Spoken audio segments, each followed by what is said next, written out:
All right, good morning, good afternoon, or good night, whatever time you're tuning into this. We got to start, meeting on better terms. Last video I made was fresh off, the Rose Bowl and the disappointment of the football season coming to an end.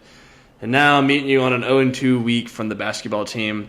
Women's basketball, shout out. They're playing really well, playing good ball. But men's basketball went 0-2.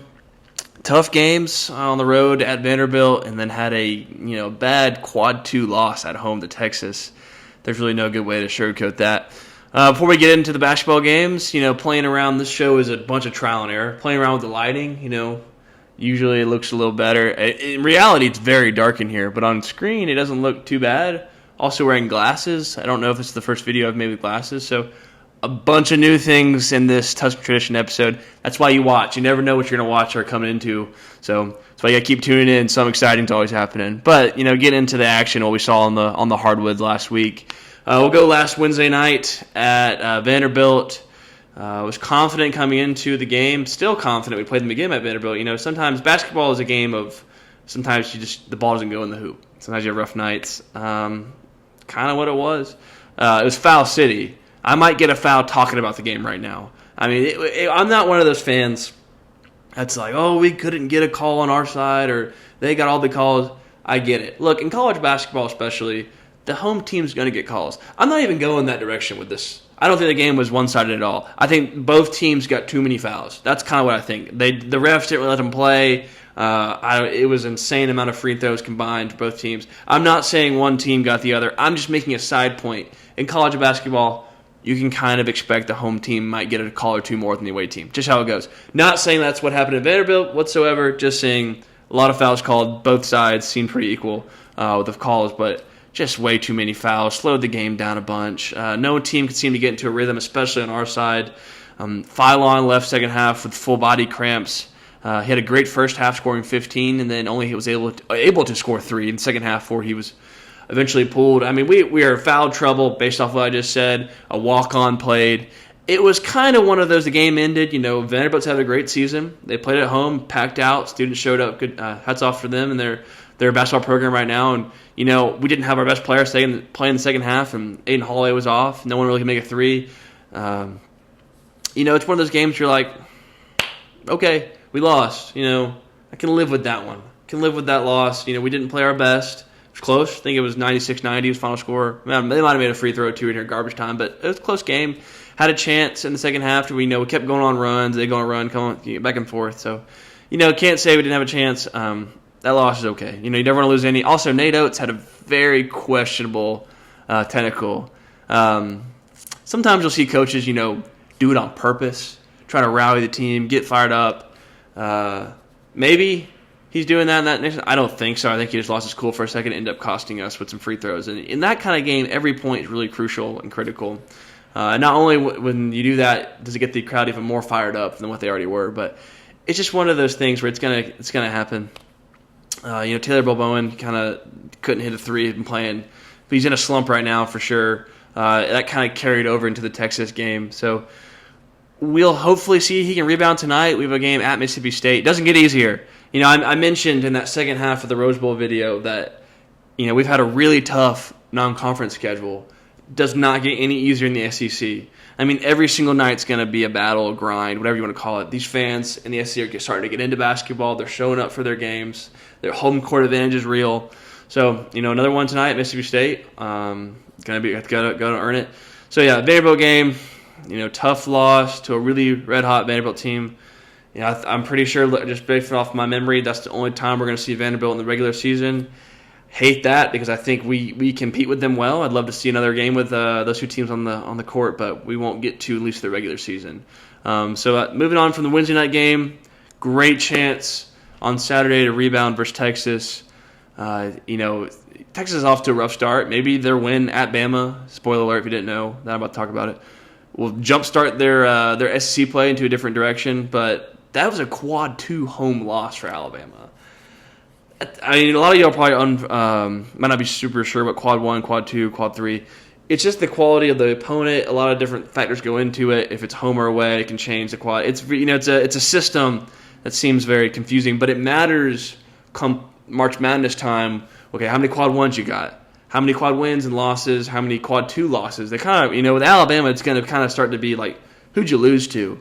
That's great to say. We're gotten to the point in the rankings, and our name is well known where maybe they expect Alabama to win some of these big time games. And so it's going to come down to, all right, who did they lose to? Not who did they beat. It used to be, Anthony Grant and way back those days, Avery Johnson. It was, okay, who did Alabama beat? Okay, is that resume good enough to get them in the playoffs? Now Nate Oates has really transformed the basketball program to be, come March Madness, they'll be looking at who did Alabama lose to? It's not going to be who they beat because they expect us to beat some of these teams. Not saying we're, a blue blood basketball program, but we're getting to a point where they expect us to win maybe every game we play, at least be in the game. You look at the Arizona game, and that wasn't true. But it's gonna those losses. That's why I'm getting at this quad 2 loss at Texas is going to be one of those things you might circle at the end of the year. We're trying to decide what seed we're going to get, where they're deciding what are we that just talking right now. We'll see where the season goes. Are we a 4 or a 5? Are we a 3 or a 4? Well, they had this quad 2 loss at home. Also, it can fluctuate, I'm pretty sure. I'm not positive, but I'm pretty sure, let's say Texas goes undefeated in the SEC play from here on out. That quad 2 loss, I'm pretty sure it can change. And same thing, like our win at St. John at the beginning of the year when they're number 5 at home, it's going to look a little different at the end of the season. But that's basketball. So, really tough game. It felt like the whole Texas game that they outplayed us with just, effort, want to.